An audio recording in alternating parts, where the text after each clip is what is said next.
The great hall of Fotheringhay Castle was silent on a cold February morning in 1587.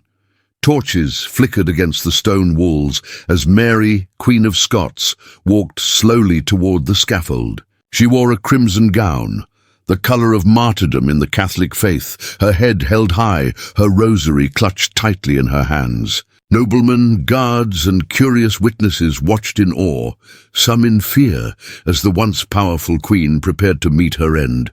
She was just 44 years old, a daughter of kings, a queen by birthright and yet condemned as a traitor. With every step she took, the question hung in the air. How had the cousin of Elizabeth I, a woman with royal blood and a claim to the English throne, fallen so low? To understand this final moment, we must journey back to where her story began. Before we dive deeper into this dramatic story of betrayal and blood, don't forget to subscribe to the channel, hit like, and share this video so more people can discover the hidden truths of history. Mary Stuart's story began in December 1542, when she was born at Linlithgow Palace in Scotland. Her father, King James V, died just 6 days later, leaving the crown to his infant daughter.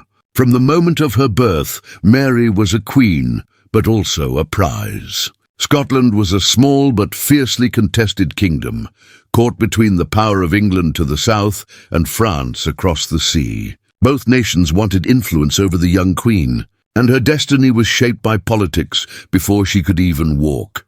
At just 5 years old, Mary was sent to France, promised in marriage to the French Dauphin, Francis.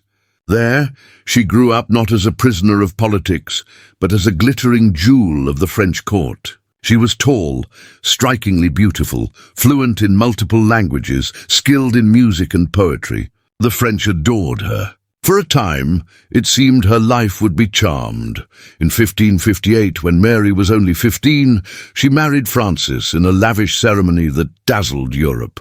A year later, the sickly young prince became King Francis II, and Mary was crowned Queen of France. Imagine it, a teenager already Queen of Scotland by birth, now Queen of France by marriage, and with a powerful claim to the throne of England as the granddaughter of Henry VII. For Catholic Europe, she was a living hope, a rival to Elizabeth Tudor, who sat uneasily on England's Protestant throne. But fortune, as often in Mary's life, proved cruel. In 1560, Francis died after less than 2 years on the throne, leaving Mary a widow at just 18. The dazzling Queen of Two Kingdoms was suddenly a vulnerable young woman, alone in a foreign court that no longer needed her. In 1561, Mary made a fateful choice. She returned to Scotland to claim her birthright. But Scotland was not the France she remembered. It was a land torn by religious conflict, with Protestant reformers challenging Catholic traditions, and ambitious nobles who saw Mary as both their monarch and their opportunity. She stepped ashore in Leith Harbour, dressed in mourning black, greeted by uncertain cheers. Mary returned not as a triumphant queen, but as a young widow stepping into a storm. She was determined, charming, and politically shrewd. But she was also vulnerable, surrounded by men who doubted her, envied her, and plotted against her. Her rise had been swift and glittering, but her return to Scotland marked the beginning of a far darker chapter. When Mary returned to Scotland in 1561, she stepped into a kingdom transformed. During her years in France, the Protestant Reformation had swept across the land. Scotland's once Catholic heart now beat with fiery sermons from men like John Knox, who thundered against the rule of women and the idolatry of Rome. Mary, a devout Catholic, suddenly found herself queen of a country where her faith was not just unpopular, but dangerous. At first, she tried diplomacy. She allowed Protestants to worship freely while quietly maintaining her own Catholic practices. Her grace and intelligence won her admirers, but beneath the surface, powerful nobles watched her every move. They weren't just questioning her religion, they were questioning her rule.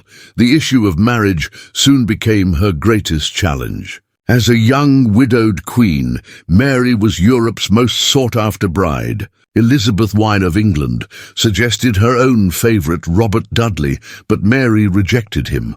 Instead, she followed her heart. In 1565, she married her English cousin, Henry Stuart, Lord Darnley. He was handsome, charming, and carried Tudor blood, strengthening Mary's already strong claim to Elizabeth's throne. But the marriage soured almost instantly. Darnley was arrogant, drunken, and reckless. His jealousy boiled over when Mary gave favour to her Italian secretary, David Rizzio. In a shocking act of violence, Darnley and his allies stormed into Mary's chambers one March night in 1566, dragging Rizzio from her side and stabbing him more than 50 times. Mary, pregnant at the time, was forced to watch helplessly, though she gave birth to a healthy son, James, who would one day unite the thrones of Scotland and England. Her marriage collapsed. A year later, Darnley was found dead after a mysterious explosion at Kirkhoe Field. Suspicion quickly fell on James Hepburn, Earl of Bothwell, a powerful nobleman who had grown close to Mary. When she married Bothwell just weeks later, scandal exploded. Many believed she had conspired in Darnley's murder. Nobles rose in rebellion. Mary was captured at Carberry Hill, imprisoned in Lochleven Castle, and forced to abdicate in favour of her infant son. The dazzling queen, who had returned to Scotland full of hope, was now a prisoner, betrayed by her own lords. Mary's imprisonment at Lochleven Castle in 1567 was meant to end her reign forever. Surrounded by cold waters and guarded night and day, she was forced to sign documents abdicating the throne in favour of her infant son, James. Her half-brother, the Protestant Earl of Moray, was named regent. For many, it seemed Mary's story was finished, but Mary was never a woman to surrender quietly. After nearly a year in captivity, she staged a daring escape. Disguised as a servant, she slipped out of the castle and was rowed across the loch to freedom. Almost immediately, loyal supporters rallied to her side. Within days, she had gathered an army of 6,000 men, ready to reclaim her crown. Yet fate turned against her again. At the Battle of Langside in May 1568, her forces clashed with those of the Regent Moray. Mary's troops were poorly organized and quickly overwhelmed. In less than an hour, the dream of restoration collapsed. Defeated and desperate, Mary faced a choice: flee to France, where she had once been queen, or seek refuge in England. With her cousin Elizabeth, she chose England, believing that Elizabeth, as a fellow queen and blood relative, would show her compassion. It was a fateful mistake. Elizabeth saw not a cousin in need, but a dangerous rival. Mary was Catholic, charismatic, and, in the eyes of many across Europe, the rightful Queen of England. To give her freedom would be to invite rebellion. Instead of protection, Mary found captivity. She was moved from one castle to another, always under guard, always watched. What she thought would be temporary refuge stretched into years, nearly 2 decades of imprisonment. From behind stone walls, she became a symbol. To English Catholics, she was a beacon of hope. To Elizabeth and her advisers, she was a living threat that could never be ignored. The fall of Mary, Queen of Scots, was complete. She had lost her throne, her freedom, and her power. Yet her very existence continued to shake the English crown, and soon her name would be tied to plots that would seal her fate.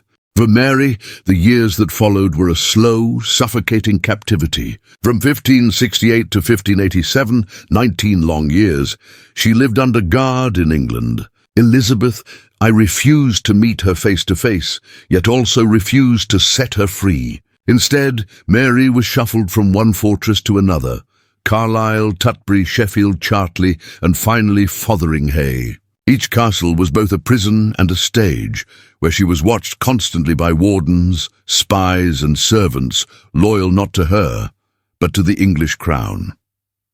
At first, Mary tried to win sympathy. She wrote letters to Elizabeth, appealing to their shared blood and their shared struggles as female monarchs. But Elizabeth saw the truth. Mary was more than a cousin. She was a rival with a claim that many considered stronger than her own. As the years dragged on, Mary became a magnet for conspiracy. English Catholics, supported at times by Spain and the Pope, saw her as the rightful queen who could restore their faith to England. Plots unfolded in whispers and coded letters. The Ridolfi plot, the Throckmorton plot, each aiming to depose Elizabeth and place Mary on the throne. Whether Mary herself was directly involved or merely a figurehead was often unclear, but her name appeared again and again. The final blow came with the Babington plot of 1586. A young Catholic nobleman, Anthony Babington, and his associates planned to assassinate Elizabeth and liberate Mary. Secret letters were exchanged, hidden in beer barrels, written in cipher. But Elizabeth's spy master, Sir Francis Walsingham, was always watching. His agents intercepted the messages, and when Mary's approval of the plot was discovered, her fate was sealed. Dragged into trial at Fotheringhay Castle, Mary stood accused of treason. She denied conspiring to kill Elizabeth, but admitted she wished for freedom and the right to rule. For Elizabeth and her council, that was enough. To keep Mary alive was to invite endless rebellion. To kill her was to strike fear into every Catholic heart across Europe. After 19 years as a prisoner, Mary's death warrant was signed. The Queen, who had once worn 2 crowns, was now condemned to the scaffold. The trial of Mary, Queen of Scots, in October 1586, was unlike any she had ever faced. Held at Fotheringhay Castle, it was less a search for truth than a demonstration of Elizabeth's power. Mary entered the chamber not as a queen, but as a prisoner. 60 commissioners, judges loyal to Elizabeth, sat before her. The evidence was damning. Letters written in her own hand approving the Babington plot. Mary did not deny her desire for freedom, but she firmly rejected the accusation of plotting Elizabeth's murder. "I am a queen, the daughter of kings," she declared. "I am no subject and no law can judge me." Her words carried dignity, but the verdict was already decided. She was found guilty of treason. Elizabeth hesitated for weeks before signing the death warrant. To execute a crowned monarch and her own cousin was no ordinary act. She knew it would provoke outrage across Europe. Yet her advisers, especially Walsingham and Lord Burghley, insisted there was no other choice. Mary alive was a threat. Mary dead was a warning. On the morning of February 8, 1587, Mary was led into the great hall of Fotheringhay. She wore a gown of black velvet, but beneath it was a crimson petticoat, the Catholic colour of martyrdom. A crucifix hung from her neck, a rosary in her hands. Around her stood nobles, guards, and witnesses, all silent as she mounted the scaffold. She forgave her executioner, declaring she died in the Catholic faith. She knelt, laid her head upon the block, and whispered her final words, "In manus tuas, Domine," into thy hands, O Lord. The first blow struck her neck, but did not sever it. A second blow followed, and still the head clung by a sinew. Only on the third stroke was it finished. The executioner lifted her head and cried, "God save the Queen!" But in his hands, Mary's auburn wig slipped away, revealing short grey hair, shocking the crowd. Even in death, she had one last moment of defiance. News of her execution spread quickly. Across Catholic Europe, outrage erupted. In Spain, Philip II prepared for war. The Spanish Armada would soon sail. And in England, Elizabeth herself wept, claiming the warrant had been carried out against her will. Mary was gone, but her death would haunt her cousin and shape the destiny of 2 kingdoms. Mary's execution did not end with the swing of an axe. It unleashed ripples that shook Europe and altered the future of Britain forever. In England, Elizabeth I reacted with fury and grief when news reached her that the sentence had been carried out. She publicly blamed her council, insisting she had never intended for Mary to be executed so swiftly. Some historians believe this was genuine remorse. Others see it as political theatre. Elizabeth understood that killing a crowned monarch set a dangerous precedent, one that might one day threaten her own throne. Yet no amount of denial could erase the fact Elizabeth had ordered the death of her cousin, a fellow queen. Across Europe, the response was explosive. Catholic rulers were outraged. Pope Sixtus V condemned Elizabeth as a heretic queen drenched in blood. In Spain, King Philip II seized upon Mary's death as justification for war. The following year, he launched the Spanish Armada, a massive naval force meant to topple Elizabeth and restore Catholic rule in England. Though the Armada failed, it marked one of the greatest military confrontations of the age, an indirect consequence of Mary's fate. In Scotland, the infant James VI had been crowned king years earlier, but his mother's death added new weight to his destiny. Though he never lifted a finger to save her, James played a careful political game. He avoided open conflict with Elizabeth, knowing that patience might win him more than war ever could.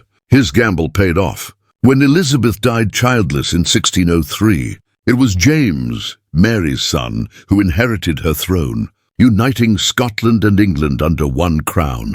In the end, Mary lost everything, her kingdom, her freedom, her life. But through her son, she won the ultimate prize. The union of the crowns, which shaped the future of Britain, was born not of Elizabeth's bloodline, but of Mary's. Today, Mary, Queen of Scots, is remembered as both a tragic figure and a political survivor. To some, she was reckless and naive, a queen undone by her own choices. To others, she was a martyr, an elegant, determined woman crushed by forces larger than herself. What cannot be denied is that her story, filled with ambition, betrayal, and sacrifice, changed the course of history. Her crimson gown on that February morning symbolized more than her faith. It symbolized the blood that would forever link her name to the fate of two nations. And that was the tragic fate of Mary, Queen of Scots. If you found this story as powerful as we did, make sure to subscribe, like, and share the video so more history lovers can uncover these forgotten truths.